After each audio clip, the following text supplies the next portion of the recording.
యేసుక్రీస్తు శ్రేష్ఠ నామములో వాక్యాన్ని వీక్షిస్తున్న బిడ్డలకు, నూతనమైన సబ్స్క్రైబర్స్కి ఈ ఛానల్ అనేక మందికి ఫార్వర్డ్ చేస్తూ మరి ఆత్మీయ జీవితంలో అనేకులు ఫలాభివృద్ధి చెందడానికి కారకులైన దేవుని బిడ్డలైన వారందరికీ కూడా నా హృదయపూర్వక వందనాలు. అదేవిధంగా సంఘ బిడ్డలకు కూడా అందరికీ వందనాలు తెలియపరచున్నా. ఈరోజు ప్రత్యేకమైన మాట మనం ధ్యానం చేద్దాం. అదేంటంటే, పరిసయ్యులకు అధికారి ఇంటికి యేసు ప్రభువారు వచ్చినప్పుడు అక్కడ ఒక జలోదర రోగం కలిగిన వ్యక్తిని యేసు ప్రభువారు విశ్రాంతి దినం, సబ్బాతు దినము బాగు చేయటం అనేది లూకా సువార్త 14వ అధ్యాయంలో రాయబడింది, 1 నుంచి 3 వరకు కూడా. ఈ జలోదర రోగం అనేది ఎంత భయంకరమైనదంటే, చూడండి ఒకసారి వాక్యం. ఆ రోగం ఎంత భయంకరమో మానవ జీవితం కూడా, తప్పుదారిలో పట్టిన మానవ జీవితం కూడా అంత భయంకరమైనది. దారి తప్పిన మానవ జీవితం కూడా అంత భయంకరమైనది. రోగం ఎంత భయంకరమో, తప్పు దారిలో నడిచే వారి జీవితాలు కూడా అంత భయంకరమైనవి. దేవుని కాదని, దేవునికి వ్యతిరేకంగా, దేవుని మాటకు లోబడక తన ఇష్టానుసారమైన జీవితంలో జీవించే ప్రతి ఒక్కరి జీవితాలు కూడా భయంకరం, ప్రమాదంలోకి వచ్చినాయి. గమనిద్దాం. ఈ యొక్క వాక్యములో మొదటి వచనం నుంచి చదువుదాం. చూడండి ఒకసారి. విశ్రాంతి దినమున ఆయన భోజనం చేయుటకు పరిసయ్యుల అధికారులలో ఒకరి ఇంటిలోనికి వెళ్ళినప్పుడు ఆయన ఏమి చేయును అని వారిని కనిపెట్టుకుని ఉండిరి. అప్పుడు జలోదర రోగము గల ఒకడు ఆయన ఎదుట ఉండెను. యేసు విశ్రాంతి దినమున స్వస్థపరచుట న్యాయమా కాదా అని ధర్మశాస్త్రోపదేశకులను పరిసయ్యులను అడుగగా వారు ఊరకుండిరి. అప్పుడు ఆయన వారిని చేరదీసి స్వస్థపరిచి పంపివేశాను. ఏం చేశాడంటే, ఈయన చేరదీసి స్వస్థపరిచి పంపివేశాను. ఈ లేఖనం కొరకు చిన్న ప్రార్థన. మహాగణుడానికి స్తోత్రం. నువ్వు చేరదీసేవాడు, స్వస్థపరచువాడు, ఆదరించేవాడు, హక్కును చేర్చుకునేవాడు. ధ్యానం చేయబోతున్న లేఖనం నీకు మహిమకరంగా నా నోట నీ మాట నుంచి మీరే మాట్లాడమని యేసు నామములో వచ్చున్నాం తండ్రి, ఆమేన్. ఏ రోగం వచ్చిందంటే ఆయనకి? జలోదర రోగం. ఎవరికైనా తెలుసా జలోదర రోగం అంటే? ఇదే ఫస్ట్ టైం వింటున్నాం. అదేమో రోగం మాకేం తెలుసు, నువ్వే చెప్పు అని అంటాం కదా. జలోదర రోగము వచ్చిన రోగిని ఏ మనిషి దగ్గరకు రానివ్వడండి. అదొక అంటువ్యాధి లాంటిది కూడా. అసలు ఆ రోగం ఎందుకు వచ్చింది అంటే, ఆ రోగము మనం తినే ఆహార పదార్థాలు కల్తీ నూనెలు వాడితే, అంటే ఏముందలే ఈ కాసిన నూనెను బాగుండ నూనె 2 కలిపి వాడేసి వంటలో ఏం కాదు అని అనుకుంటాం. ఫర్ ఎగ్జాంపుల్ అట్లా. లేదు అని అంటే మంచి నూనెను, ఆవాల నూనె, ఇంకొకటి ఏదో నూనె యాడ్ చేద్దాం, ఏదైనా నూనెగా అనుకుని వాడుతూ ఉంటాం. ఫర్ ఎగ్జాంపుల్ అది విషతుల్యమైన ఆయిలో కాదో గమనించకుండా మన ఇష్టం వచ్చిన ఆయిల్ మనం తినేస్తూ పోతూ ఉంటాం. ఈ రోగము ఎలా వచ్చింది అని అంటే, ఒక కల్తీ ఆహార పదార్థాల వల్ల సంభవిస్తుంది. ఇక్కడ కల్తీ అంటే ఆత్మీయ జీవితంలో మనం నేర్చుకోవాల్సింది ఏంటంటే, పరిశుద్ధమైన జీవితం జీవించవలసిన వ్యక్తి అపవిత్రతతో సాంగత్యం, అక్రమంతో సాంగత్యం, సహవాసం చేస్తే ఆ వ్యక్తికి లోన ఏం ప్రారంభమవుతుందంటే, పాపం అనే పురుగు వృద్ధి చెందుతూ, పాపం అనే రోగం వృద్ధి చెందుతూ ఉంటుంది. బైబిల్ ఏం చెప్తుందంటే, పాపం వల్ల వచ్చే జీతము మరణం. అంటే పాపము అంటే మనం ఏం చెప్పుకోవాలి అంటే, దేవునికి వ్యతిరేకమైన ప్రతి క్రియ కూడా పాపమే, దేవునికి వ్యతిరేకమైన ప్రతి మాట కూడా పాపమే. అంటే ఈ జలోదర రోగం కలిగిన వ్యక్తి ఎలా ఉన్నాడు అని అంటే, తన శరీరం అవయవం గురించి చెప్తా. అంటే కల్తీ ఏదైనా కానీ ఒక కల్తీ ఆహారం నుంచి వచ్చే రోగమే అని నేను చెప్పాను. శాస్త్రవేత్తలు చెప్పిన మాట ఇది. అయితే దీని యొక్క పూర్వపురాలు మనం బాగా పరిశీలన చేస్తే ఆనాటి కాలంలో ఈ యొక్క రోగాన్ని సంభవించిన వ్యక్తిని చాలా దూరం పెట్టేవాళ్ళు మనుషులు. చేరదీసే నాదులు ఉండేవాళ్ళు కాదు. పాపముతో నింపబడి పాపము చేయుచున్నదని ఒక స్త్రీని పట్టుకొని ఈడ్చుకొని రాళ్లతో కొట్టి ఈమెను చంపాలి. ఎందుకంటే ఈమె పాపము చేసింది ప్రభు అని యేసు ప్రభు వారి దగ్గర తీసుకొని రావడం మనం చూస్తున్నాం. బైబిల్ గ్రంథంలో యోహాను సువార్తలో ఉంటుంది. ఏంటి? పాపము చేయుచు పట్టబడిన స్త్రీని లాగి తీసుకొని వచ్చి ఎక్కడ పడేస్తారంటే యేసు ప్రభు పాదాల దగ్గర పడేస్తారు.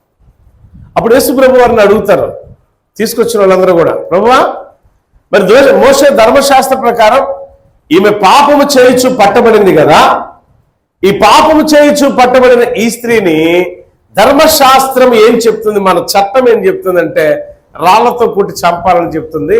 మరి మీరేం చెప్తారు దానికి అని అంటే, నిజమయ్యా, యేసుప్రభు వారు చాలా తెలివి సమాధానం చెప్పారు అక్కడ. నిజమయ్యా, నువ్వు అన్నది కరెక్టే. పాపముతో నింపబడిన ఈ స్త్రీ, పాపము చేయుచు పట్టబడిన ఈ స్త్రీ రాళ్లతో కొట్టబడి చంపాల్సిందే.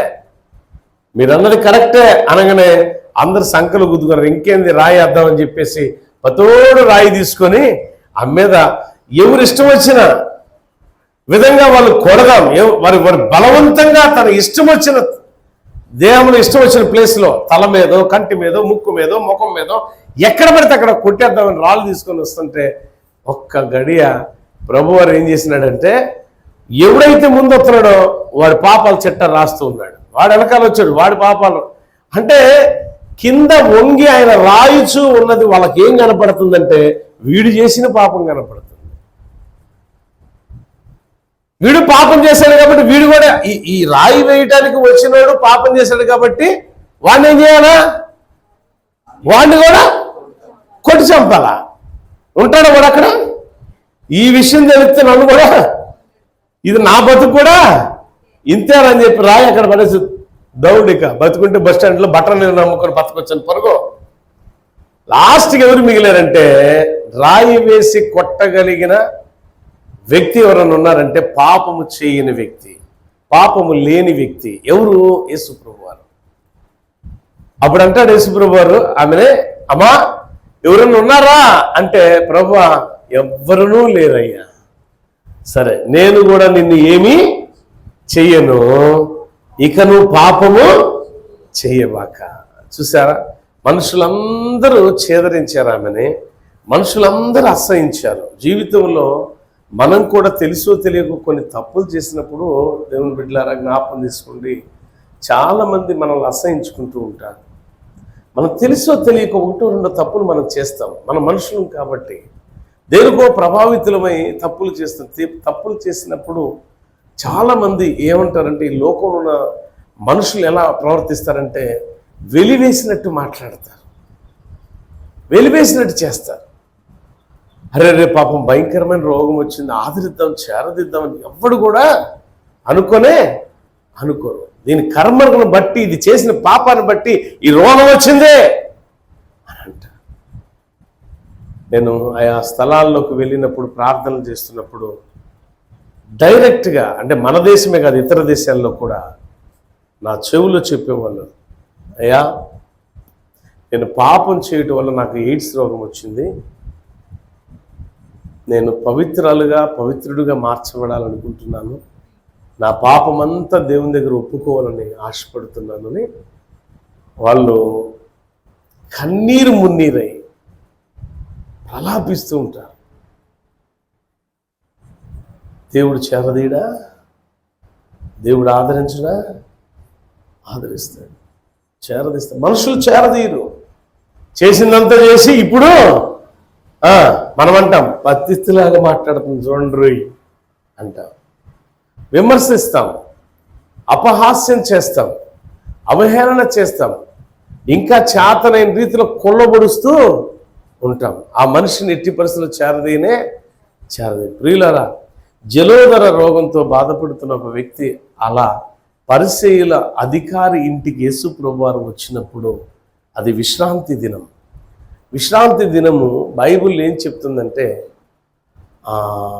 నిర్గమాకాండము ఐగుప్తు దేశం నుంచి మోషే పాలు తేనెలు ప్రవహించే ప్రదేశానికి ఇశ్రాయేలు ప్రజలను తీసుకొని వస్తున్నప్పుడు దేవుడు మోషేకి చెప్పిన మాట 20వ అధ్యాయము 8వ వచనం ఒకసారి చూద్దాం. 20వ అధ్యాయము నిర్గమాకాండం చదవగలిగిన వాళ్ళే చదవండి, చదువురాని వాళ్ళు అసలు చదవద్దమ్మా, కష్టపడద్దు.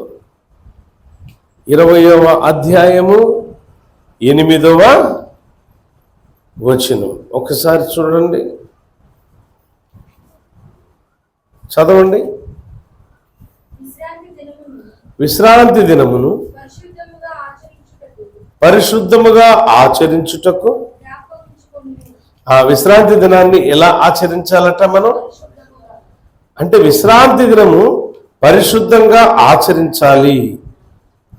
తర్వాత 6 దినాలు నీవు కష్టపడి నీ పనంతా చేయి, 7వ దినమున నీ దేవుడైన యెహోవాను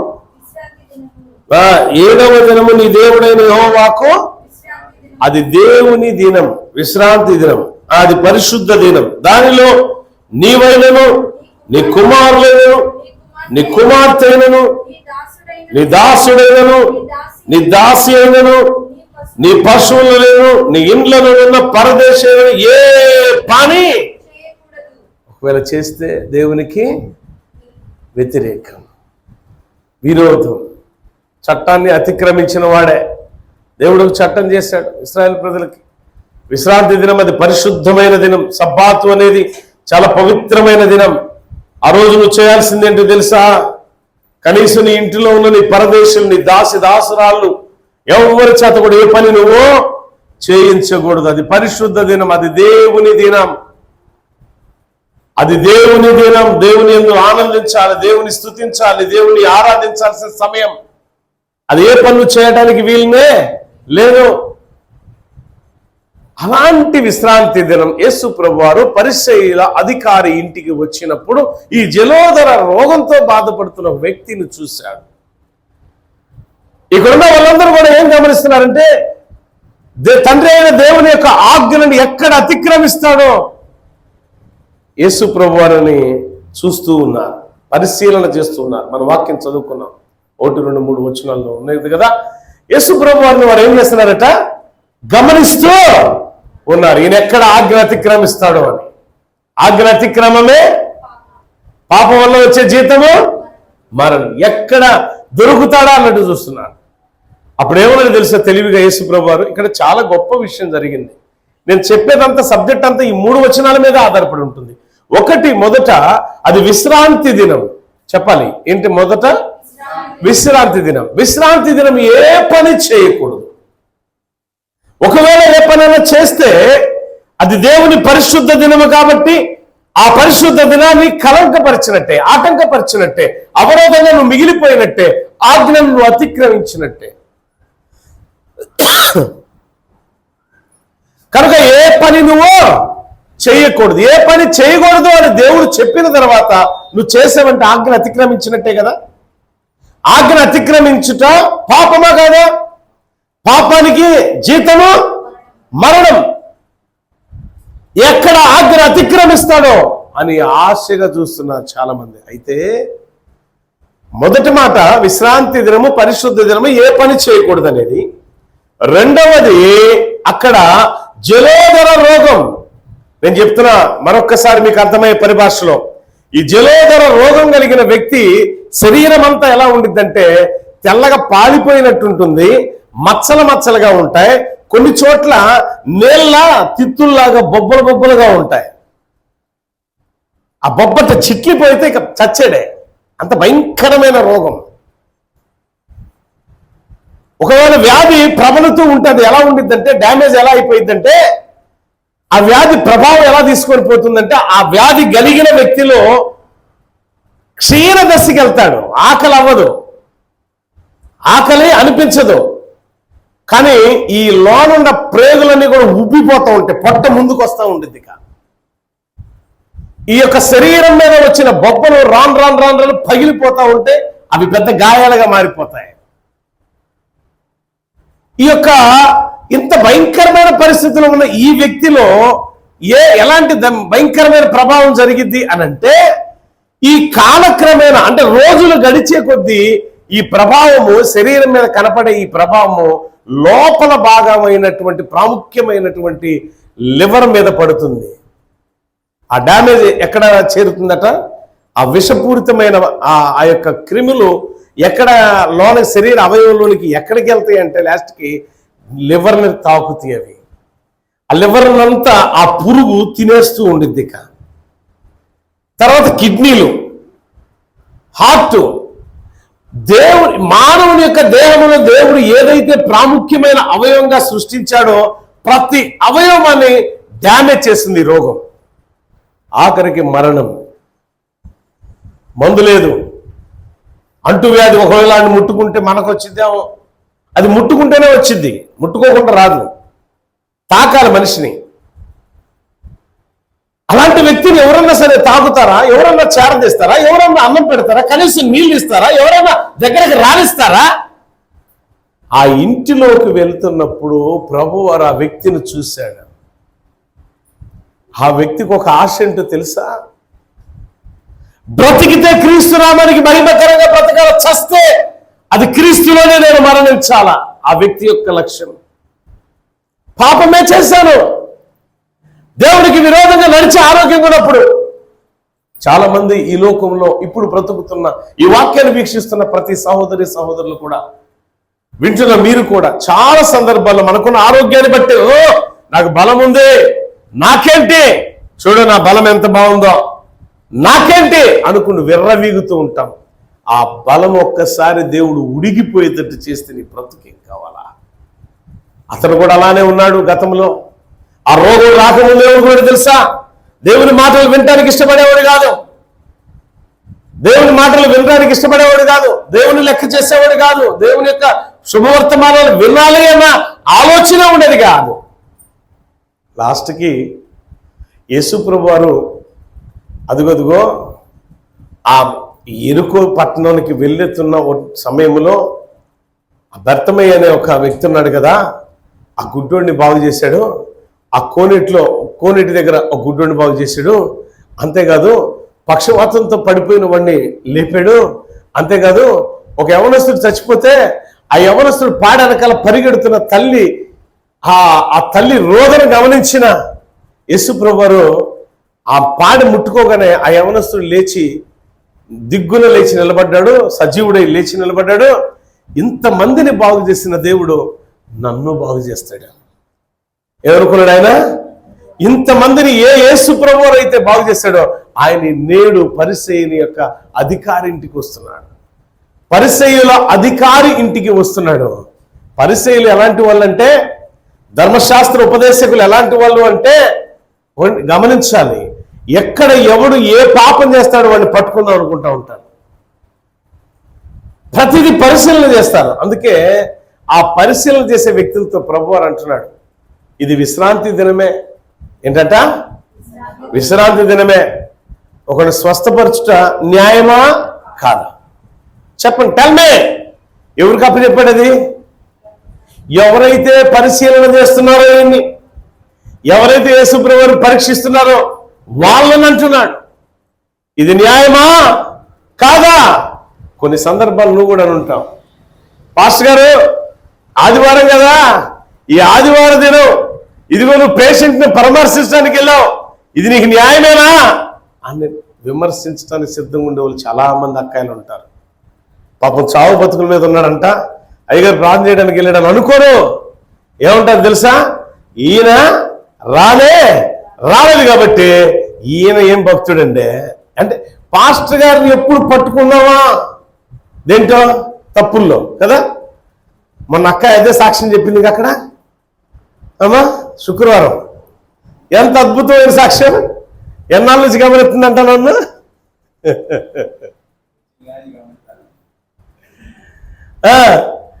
కానీ ఏం డిక్లేర్ అయిపోయారు మళ్ళీ వాళ్ళు. అంతే ఉంటే వెళ్తూనే ఉండాలా. దేవుని స్తోత్రం. హల్లెలూయా. పరీక్షిస్తారు, పరిశీలన చేస్తారు. ఒక సోదరుడు నా దగ్గర బాప్తిసం తీసుకున్న ఆయన కూడా అన్నాడు, ఇన్ని సంవత్సరాలు అవుతుందయ్యా, ఒక్కటన్నా నువ్వు నాకు కనపడవింది అన్నాడు.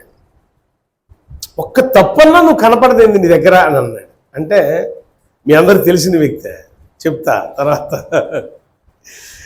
అంటే ఏం పరీక్షించావు ఇన్ని రోజుల నుంచి నాకు అర్థం కాలా అంటే, అయ్యగారు మీరు నన్నేం అనొద్దంటే చెప్తానండి. నేనేమన్నా చెప్పంటే అప్పుడు చెప్తున్నాడు.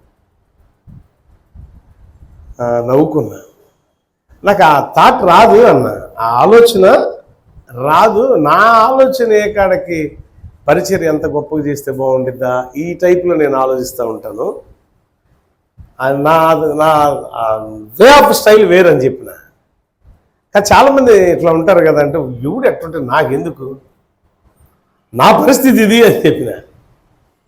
దేవుని పిల్లలారా, యేసు ప్రభువును సైతమే తప్పు చూద్దామని వెతుకు, తప్పు ఎక్కడ దొరుకుతాడా, ఏ తప్పు చేసి మన చేతికి దొరుకుతాడా, ధర్మశాస్త్రాన్ని ఎక్కడ అతిక్రమిస్తాడా అని ఎదురు చూస్తున్న ధర్మశాస్త్ర ఉపదేశకులు పరిచయులతో ఈయన మాట్లాడుతున్న మాట ఏంటి తెలుసా? విశ్రాంతి దినం అంటే వాళ్ళ హృదయాల్లో ఏమని తెలుసా? ఇది విశ్రాంతి దినం కదా, ఈయన స్వస్థపరిస్తే పట్టేసుకొచ్చింది అనుకున్నారు.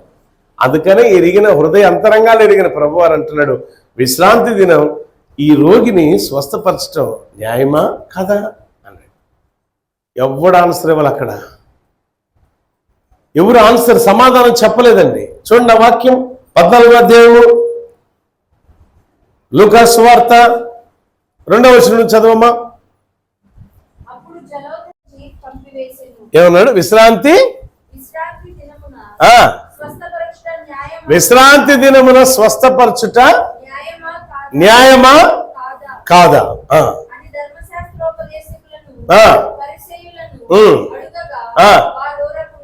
వారు ఏం చేశారంట? ఓరకుండిపోయారు. అంటే మౌనము, చాలా మంది అంటారు పెద్దలు, మౌనం అంగీకారం కదా, మౌనం అర్ధాంగీకారం, అవునా? సరే, ఇక్కడ ఏంటంటే వారి మౌనం దేనికి సాదృశ్య రూపంగా కనబడుతుందంటే, వాళ్ళ మౌనం విధానం ఎందుకంటే కక్కలేక మింగలేక ఉన్నారంటారు, చూసావా? ఆ టైపు కాక వారు అంగీకార యోగ్యంగా ఉన్నారు. ఇక్కడ బైబిల్ పండితులు చెప్తున్న ఒక సందేశం ఏంటంటే, ఈ రోగిని బాగు చేయటం న్యాయమా ధర్మమా అన్నప్పుడు, న్యాయమా కాదా అన్నప్పుడు వాళ్ళు మౌనం ఉండేసరికి వాళ్ళు అంగీకరించారు. అంటే వారు ఎదురు మాట్లాడలేదు కాబట్టి వెంటనే ఆయన ఆ వ్యక్తిని, ఏ వ్యక్తి అయితే రోగంతో బాధపడుతున్నాడో, ఏ వ్యక్తి అయితే అనేకులకు దూరంగా నివాసం చేయించున్నాడో, ఏ వ్యక్తి అయితే తన జీవితంలో ఆ పాత స్వభావం, ఆ పాత రోత జీవితం పోయి నేను నూతనత్వాన్ని పొందుకోవాలని ఆశపడుతున్నాడో, ఏ వ్యక్తి అయితే పాపం వల్ల వచ్చే జీతం మరణం అని గమనించి తన పాపపు క్రియల వల్ల వచ్చిన ఈ రోగం యేసు నామమున, యేసు ద్వారానే నేను బాగు చేయబడతానని నమ్మి విశ్వాసంతో ఎదురు చూస్తున్నాడో, ఆ వ్యక్తి జీవితంలో ఏ మనుష్యుడు చేరదీయని ప్రేమ, ఏ మనుషుడు ఆదరించలేని ప్రేమ, ఏ మనుషుడు అక్కున చేర్చుకోలేనంత గొప్ప ప్రేమ యేసులో చూశాడు. దేవుని స్తోత్రం కలుగును గాక. చాలా మంది చాలా సందర్భాల్లో ఆత్మీయంగా కానీ, ఆరోగ్యపరంగా కానీ, శారీరకంగా కానీ మనం కొంచెం డ్యామేజ్ అయ్యామనుకోండి, కొద్దిగా బలహీనతకు గురయ్యామనుకోండి, ఆ బలహీనతకు గురైనప్పుడు మనం చేరదీసే వాళ్ళు ఎవరు ఉండరు. ఈ వ్యక్తి ఎక్కడ ఈ వ్యక్తిని తాకితే, ఎక్కడ ఈ వ్యక్తిని చేరదీస్తే ఆ రోగం మనకొచ్చిద్దో, మనం ఎక్కడ మరణిస్తామని భయంతో అందరూ దూరపరిస్తే, యేసు ప్రభువారు ఏ రోగం అయితే శాపగ్రస్తంగా ఉందో, ఏ రోగం అయితే అంటరాందిగా ఉందో, ఏ రోగం అయితే మరణానికి సమీపించే రోగంగా ఉందో, ఏ రోగమైతే, ఏ రోగాన్ని చూసి ప్రజలు భయభ్రాంతులకు గురవుతున్నారో, అదే రోగిని చేరదీసి కౌగులించుకోగా ఆ బొబ్బలు నీటి బొబ్బలుగా ఉన్నాయి, చూసారా? ఆ బొబ్బలన్నీ కూడా ఆవిరైపోయినట్లా. ఇక్కడ ఒక బైబిల్ పండితుడు ఒక అద్భుతమైన మాట చెప్తాడు. యేసు ప్రభువారట ఆ రోగి దగ్గరికి వెళ్ళి ఆ రోగి భుజం మీద అలా చేసి బిడ్డానిట కౌగిలించుకోగానే ఆటోమేటిక్ గా ఒక వైద్యుడు గాని వైద్యము అంటే ఒక మెడిసిన్, ఒక టాబ్లెట్ కానీ, ఒక ఇంజెక్షన్ కానీ, ఒక లిక్విడ్ కానీ ఏదైనా సరే ఒక మెడిసిన్ రోగికి ఇచ్చి బాగు చేయాలని ఏ రీతిలో అనుకుంటాడో ఆ వైద్యులకే పరమ వైద్యుడు. అంటే ఇతని మెడిసిన్, ఆ జలధర రోగి యొక్క మెడిసిన్ ఎవరు అనంటే, మందు ఏది అనంటే, లిక్విడ్ ఏది అనంటే, ఇంజెక్షన్ ఏది అనంటే, ఆ రోగం నయం చేసగలిగిన మందు ఎక్కడ ఉంది అనంటే యేసులో మాత్రమే ఉన్నదని గమనించాడు. దేవుని స్తోత్రం, హల్లెలూయా. అంటే జలధర రోగానికి ముందు ఎక్కడుంది? యేసు క్రీస్తులో ఉంది అని గమనించాడు. నీ పాపానికి ముందు ఎక్కడుంది తెలుసా? నీ శాపానికి ముందు ఎక్కడుంది తెలుసా? యేసులో మాత్రమే ఉన్నది శాప విమోచన. నీ పాప విమోచన ఎక్కడుంది తెలుసా? క్రీస్తు నందు మాత్రమే ఉన్నది. యేసు లేకుండా నీ జీవితంలో సక్సెస్ ఏది రాదు. యేసు లేకుండా నీ జీవితంలో విజయాన్ని నువ్వు ఎట్టి పరిస్థితుల్లో రుచి చూడలేవు. బలం ఉంది, బలగం ఉంది, డబ్బు ఉంది, ధాన్యం ఉంది, ఇంకా నాకు కావలసినంత ఆస్తిపాస్తులని విర్రవీగుతున్నావా? దేవుడు క్షణం చాలు. జలోదర రోగి కూడా ఆ రోగం రాకముందు ఎంతో ఇష్టానుసారంగా విర్రవీగాడు. రోగం వస్తే గాని తెలియలా ప్రాణం యొక్క విలువ, క్రీస్తు యొక్క విలువ, క్రీస్తు యొక్క మహిమ యొక్క శక్తి విలువ. వీళ్ళు చెప్పగా యేసుక్రీస్తు అనేకులను బాగు చేశాడు. ఆ కుష్ఠరోగులను బాగు చేసింది ఎవరు అనుకున్నా? యేసు ప్రభువారే. ఎదురు చూస్తున్నాడు యేసయ్య కోసం. ఆయన ఎదురు చూస్తున్నాడు అనే విషయం యేసయ్యకి తెలుసు. ఇక్కడ గొప్ప విషయం ఏంటంటే, విశ్రాంతి దినం నేను మొట్టమొదటి మాట చెప్పిన మీకు, విశ్రాంతి దినం ఏ పని చేయకూడదు, కానీ పని చేయవచ్చు యేసు నామములో. ఏం చేయాలంట? విశ్రాంతి దినం, పరిశుద్ధ దినం, దేవుని పని చేయటానికి ఆటంకం లేనే. దేవుని నామాన్ని మహిమపరిచే ఏ పనైనా చేయొచ్చు. దేవునికి విరోధమైన పని కాదండి. పరిశుద్ధమైన దినం, అది పరిశుద్ధమైన పనులకు మాత్రమే వాడాలి. అంతేగాని ఆ శరీరానుసారమైన ఆచరణకరమైనవి కాదు. ఇక్కడ కొంతమంది బైబిల్ పండితులు ఏం చెప్తారంటే, ఈ సబాతు అనేది మానవుని కోసం, మానవుని యొక్క ఆశీర్వాదం కొరకు నియమించిన దినమే తప్ప మానవుడు నియమించింది కాదు. మానవుని కోసం నియమించబడింది సబ్బాత్ అనేది, విశ్రాంతి దినం అనేది. మానవుని కోసం ఎందుకు దేవుడు నియమించాడు మనం చూసాం ఇందాక నిర్గమకాండం 20వ అధ్యాయంలో. దేవుడు మానవుని కోసం నియమించాడు, కానీ మానవుడు దాన్ని నియమించలేదు. సబ్బాతుని మానవుడు కాదు నియమించింది. దేవుడు మానవుడి కొరకు విశ్రాంతి దినము లేక పరిశుద్ధ దినం, ఆదివారం ఆరాధన అనేది దేవుడు ఆశీర్వాదకరంగా ఉండటానికి నియమించాడు. ఏంటి ఆశీర్వాదం? పాప జీవితం, శాప జీవితం ఆశీర్వాదకరంగా మార్చబడటానికి. పాపయుక్తమైన జీవితం, శాపయుక్తమైన జీవితం, మరణకరమైన జీవితం నిత్య జీవనంలోకి నడిపించడానికి నియమించిన దినం అది. దేవుని స్తోత్రం, హల్లెలూయా. అర్థమవుతుందా? ఇక్కడ జలోదర రోగం గురించి నేను మీకు చెప్పిన, అది చాలా ప్రాణాంతకమైన రోగం అని. బొబ్బలుగా శరీరం అంతా కూడా నీటి బొబ్బల్లాగా వస్తాయి. లోపలేమో కిడ్నీలు, లివర్లు మొత్తం డ్యామేజ్ అయిపోతూ ఉంటాయి. ఏ క్షణం చచ్చిపోతాడో తెలియదు. కానీ అలాంటి వ్యక్తిని ఎవడు కూడా చేరదీయడు. నా దేవుడు మాత్రమే నేను చేరదీయను. నా యేసు మాత్రమే నేను చేరదీయగలడు. నా యేసయ్య మాత్రమే నేను చేరదీసి హక్కును చేర్చుకొని మనుషులందరినీ కాదనుకున్నా నిన్ను చేరదీయగలిగిన వాడు యేసు మాత్రమే.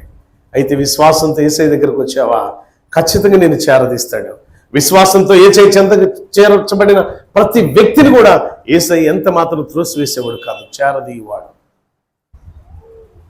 యేసు క్రీస్తు నువ్వు చేరదీయాలి అంటే యేసు యొద్దకు నువ్వు నడిపించబడాలి. యేసు యొద్దకు నువ్వు నడిపించబడితే యేసయ్య నిన్ను తప్పకుండా ఆదరిస్తాడు, చేరదీస్తాడు, హక్కును తెచ్చుకుంటాడు, స్వస్థపరుస్తాడు. అనేక మంది ఎదుట నిన్ను ఘనంగా నిలబెడతాడు.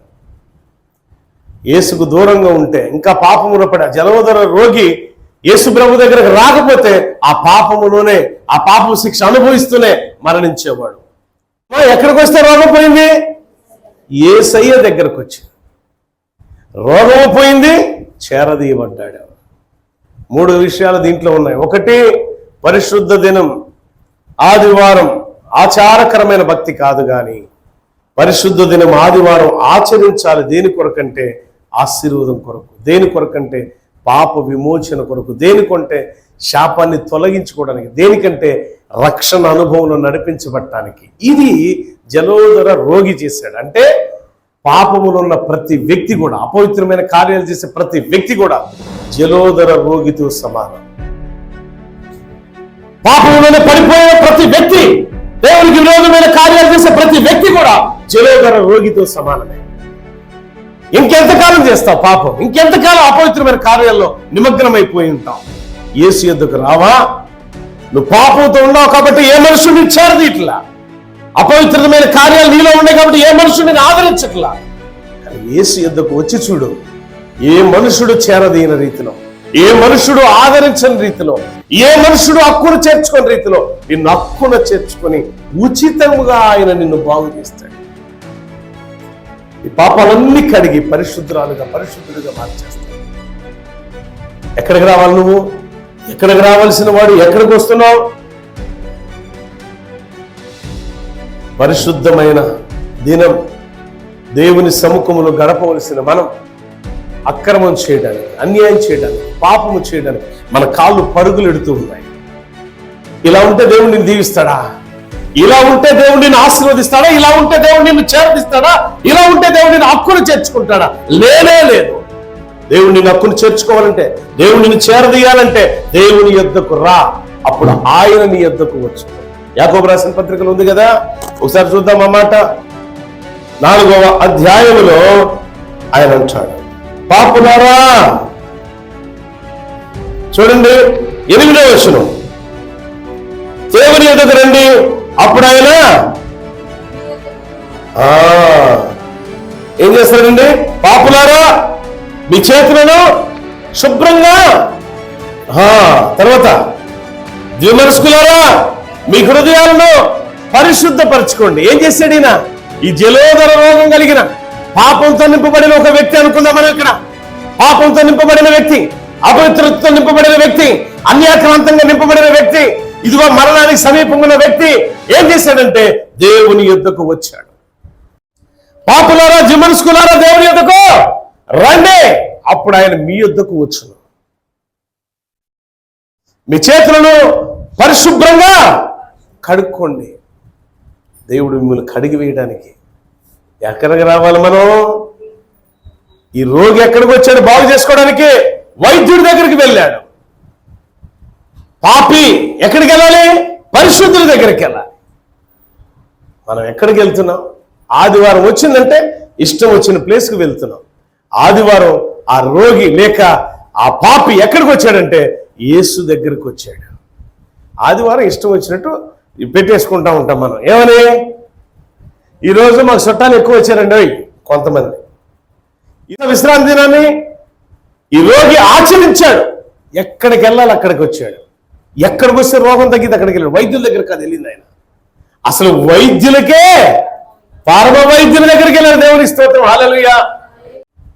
యేసు ప్రభు కోపగించుకుని ఒక దెబ్బ కొట్టాడేమో, కానీ లోకమే మనల్ని చేరదీదమ్మా. చేరదీసేవాడి దగ్గరికి వెళ్దామా? హక్కున చేర్చుకునేవాడి దగ్గరికి వెళ్దామా? బంధువులు ఎవరైనా వచ్చారా ఆయనతో? ఆ రోగితో ఎవరైనా బంధువులు వచ్చి తీసుకొచ్చారా? లేదమ్మా. అంటే బంధువులకు కూడా అసహ్యంగా మారిపోయాడు. కొన్ని సందర్భాల్లో మన వ్యాపారాలు, మన ఉద్యోగాలు ఒకప్పుడు గొప్పగా మన చేతి పనులు ఆశీర్వాదకరంగా మార్చబడి ఉన్నతమైన స్టేజ్, అంటే బాగా సంపాదనలు ఉన్నప్పుడు, ఆశీర్వాదకరంగా మన కుటుంబం ఉన్నప్పుడు బంధువులు అనేక మంది వస్తారు. ఎప్పుడైతే మన ఉద్యోగము, వ్యాపారము, మన వ్యవసాయము, మనకున్నవన్నీ కరిగిపోతూ ఉంటే ఆటోమేటిక్గా బంధువులందరూ దూరం అయిపోతారు. చెప్తారు చూడండి వరుసలు. మనం ఎదిగొచ్చిన తర్వాత ఎక్కడెక్కడో వ్యక్తులు వస్తారు. ప్రియమైన దేవుని బిడ్డలారా, జ్ఞాపకం తీసుకోండి, లోకంలో మనుషులు మనం చేరదీగిపోవచ్చు. నీకు బాధ కలిగిందని, నీకు నష్టం వచ్చిందని, నీకు కష్టం కలిగిందని నిన్ను చేరదీసేవాళ్ళు లేక నువ్వు అంగలారుస్తున్నావా? నిన్ను చేరదీసే యేసునాథుడు చేతులు చాచి అడుగుతున్నాడు, బిడ్డ నా యొద్దకు రా, నా యొద్దకు రా, నీకోసం నేను చూస్తున్నానయ్యా. ఎవ్వరు చేరదీని రీతిలో నేను చేరదీస్తా, ఎవ్వరు ఆదరించిన రీతిలో బిడ్డ నేను నిన్ను ఆదరిస్తా. నా యొద్దకు రా, నీకు కావలసినవన్నీ నేను ఇస్తా. యేసు దగ్గరకు వస్తే క్షేమమే కానీ క్షామం ఉండదు. లోకంలో పడి పాపములో పడిపోతే క్షామమే కానీ క్షేమం ఉండదు. నీకు క్షామం కావాలా? క్షేమం కావాలా? క్షేమం కావాలంటే యేసు యొద్దకు రా. నీ పాపాలు ఒప్పుకో, రోగమంతా కడుక్కో, పాపమనే రోగాన్ని పరిశుద్ధపరచబడు, ఇవ్వబడిన రక్షణ వస్త్రాన్ని కాపాడుకో, దేవుడు నిన్ను, నీ కుటుంబాలను, నీ ఉద్యోగ వ్యాపారాలను దేవుడు దీవిస్తాడు. ఒక ఉద్యోగిని ఆ ఉద్యోగం ఉన్నతమైన పదవులు అనుభవించాలి అని అంటే చాలామంది నాకు చాలామంది నేను చాలామందికి తెలుసు, నాకు చాలామంది తెలియకపోవచ్చు. కానీ వాళ్ళు నాకు మెసేజ్లు పెడతారు కొన్ని సందర్భాల్లో. నా వాక్యాలు విని, అన్నా మా కొరకు ప్రార్థన చేయి. ఈ మధ్యకాలంలో వేరే దేశంలో ఉండే ఒక సోదరుడు, వాళ్ళ అమ్మగారు చావు బ్రతుకుల మధ్య ఉంటే నాకు ఒక మెసేజ్ పెట్టాడు. ఏంటంటే, అన్న మీ మెసేజ్ ఎప్పుడు నేను ఫాలో అవుతాను, మీరు ప్రార్థన చేస్తే మా తల్లి బ్రతికిద్దని ఆశగా ఉందన్న. నేనేమో వేరే దేశంలో ఉన్నాను, ప్రేర్ చేయండి అన్న ప్లీజ్ అన్న అంటే ప్రేర్ చేసి ఆ తల్లి కోసం కంటిన్యూషన్ ప్రేర్ చేస్తూ ఉన్నా. ఈ మధ్య ఏంటి మెసేజ్ రావట్లేదని మళ్ళీ నేను జస్ట్ తమ్ముడు అమ్మ ఎలా ఉంది అని మెసేజ్ పెడితే, అన్న చాలా థ్యాంక్స్ అన్న, అమ్మ బ్రతికిందన్న, దేవుని స్తోత్రం, హల్లెలూయా, అమ్మ బ్రతికిందన్న మీ ప్రార్థన వల్ల, మర్చిపోలేను మిమ్మల్ని, ఇండియా వచ్చినప్పుడు కలుస్తాను. అట్లా ఎంతమంది చెప్తూ ఉంటారు. ఆయా దేశాల్లో ఉన్నవాళ్ళు, ఆయా రాష్ట్రాల్లో ఉన్నవాళ్ళు, ఆయా ఉద్యోగాల్లో, ఆయా పదవుల్లో ఉన్నవాళ్ళు చాలామంది చెప్తారు. రాజకీయ నాయకులు చెప్తారు, నువ్వు ప్రార్థన చేసినప్పుడు మాకు ఇలా జరిగింది, ఇలా జరిగింది, ఇలా జరిగింది అంటే చేసేవాడు దేవుడు కానీ నేను కాదు. నేను నా వంతు ప్రార్థన చేయటమే తప్ప మన కార్యాన్ని చేయలేము. కార్యము చేయువాడు మనల్ని పంపినవాడు. ప్రియులారా గమనించండి, నీకున్నవన్నీ పోయి ఉండొచ్చు, అందరినీ దూరం చేసుకోవచ్చు, చేరదీసే యేసయ్య అంటున్నాడు, బిడ్డా నా ఎద్దుకురా, నీకు విశ్రాంతిని, ప్రయాసపడి భారం మోసుకున్న సమస్త జనులారా నా యొద్దకు రండి, నేను మీకు విశ్రాంతినిస్తా, క్షేమాన్ని ఇస్తా, క్షేమాన్ని కాదు ఆశీర్వాదాన్ని ఇస్తా. ప్రయాసపడి వచ్చావు రా, ఖచ్చితంగా నిన్ను క్షేమాభివృద్ధిలో నడిపిస్తా. క్షేమం ఇచ్చే దేవుని దగ్గరికి వెళ్దామా, క్షామం ఇచ్చే సాతాన్ దగ్గరికి వెళ్దామా? ఎక్కడికి వెళ్తాం? యేసయ్య దగ్గరికి వెళ్ళాలి అనుకున్న వాళ్ళు నాతో కలిసి ఏకీభవించండి, ప్రార్థన చేసుకుందాం. దేవుడి మాటలు దీవించుగాక, ఆమేన్. ప్రార్థించుకుందాం. మహాపరిశుద్ధుడా, మహోన్నతుడా నీకు స్తోత్రం. కృపగల నా యేసు స్వామి నీకు వందనాలు. రోగం అనేది ఒక పాపమే, కానీ పాపాన్ని పరిహరించే దేవుడు నీవు కనుక నీ యొద్దకు మేము రావాలి.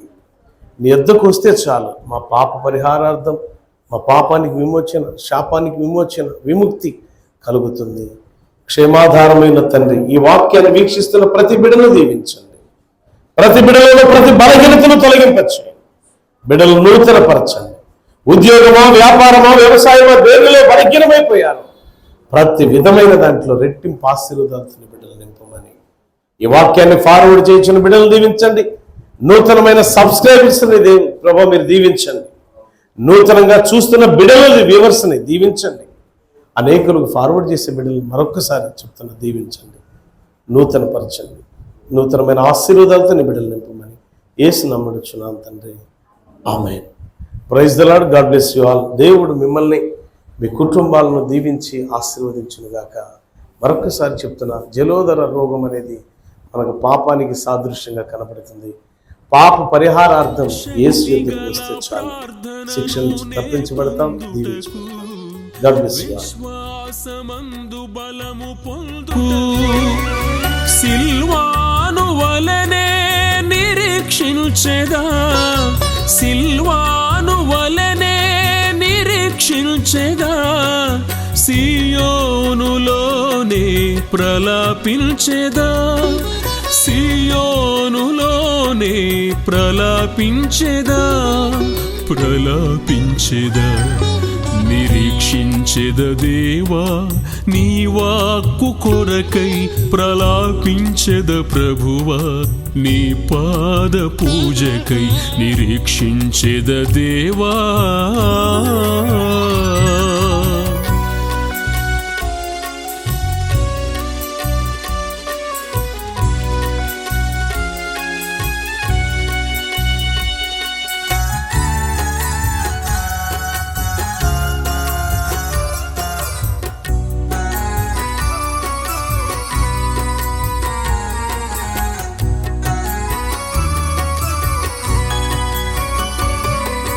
యేసుని సాక్షిగా నేనుండుటకు మహిమగల నీ కృపతో నన్ను నింపుము.